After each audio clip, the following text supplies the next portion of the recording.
Today's episode, I want to talk about technique that you can do in LinkedIn that's going to help to build your self confidence and build back that self worth. I know when you've been in a career transition, not by choice, it can be very devastating and at a very psychological level as well, right? Because we wrap so much of our identity around our job. And when you lose your job, when you're told that the job is no longer a position that you're in, it jars you, right? And you go through this process where you might be even struggling with, gosh, was I as good as I thought I was? I thought I had a great career. I thought I was delivering value to the company. I thought my teammates, my management team, I thought they all liked me. I thought they thought I was smart and that I brought something to the table, but maybe I was wrong. I've gone through this in my own head. That's why I feel comfortable sharing this with you. And here I am sitting today. It's 2024. The last career transition I went through was in 2017. And I went through that for a few months on and off. And then my business started to take off, and I realized my business was a success. So it probably was just opinion and other people had that I didn't bring that value to the company because the value I bring to you today is based on my journey to get to you. So I'm going to share with you a technique that helped me as I was going through that process, and I think it's going to help you as well. Now, after you've been let go, laid off, etc., from a company, there's going to be people who reach out to you.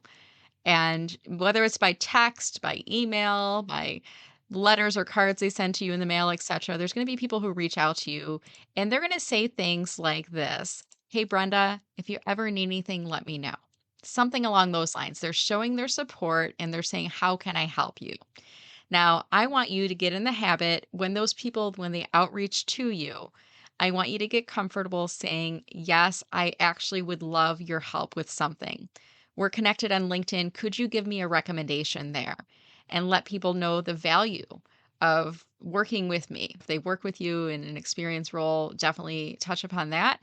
You might have some people say, I'm struggling with what to write. And you might say back to them, I'd be happy to draft something for you, and then you can rewrite it in your own words. Now, getting these recommendations, I think this is pure gold because it sits on your LinkedIn profile. These are public and it might be something that's read by a hiring manager or recruiter, somebody on the interview team who's looking through your LinkedIn profile and activity. When they see that other people are saying nice things about you, and especially about the quality of your expertise and how you are as a team member or a leader, it helps to create social proof in their minds. And social proof is a concept that's definitely very real. We believe more often what others say about you, your products, your services, your expertise than what you say about yourself. So that's real value for you as a potential candidate to get recommendations on your profile.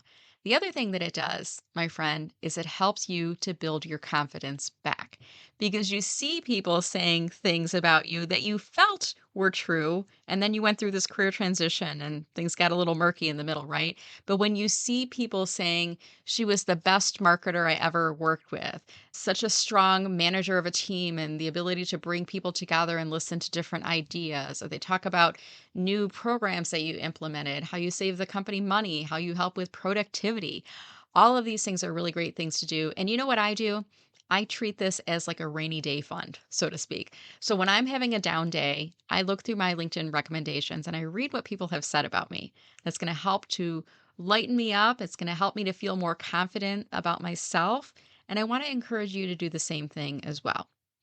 Now, when I'm coaching a client, when I look in their recommendation section, my advice to them, I'm going to share this with you, is that you have at least one recommendation received and one recommendation given in the current year.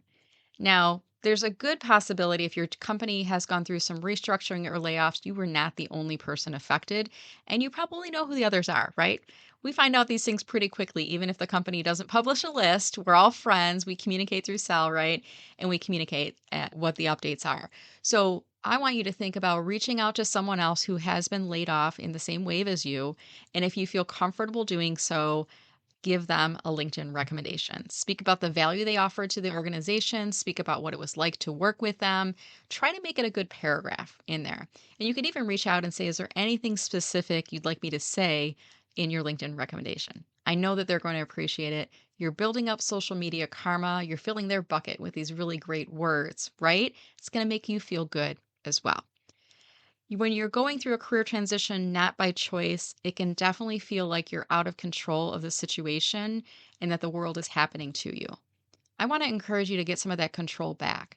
Reach out to the people who are supportive of you and ask them for a LinkedIn recommendation. And I also want to encourage you to be the change and the positivity that you want to see in the world. And let's give other people recommendations as well. All right. Last thing to keep in mind is you do need to be a first level connection on LinkedIn to give someone a recommendation. And I think I might have a YouTube video below that shows the steps that you can go through. I'll drop that into the show notes.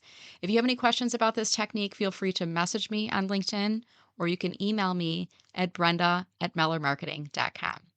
I hope you enjoyed the episode today, and I look forward to seeing you on LinkedIn.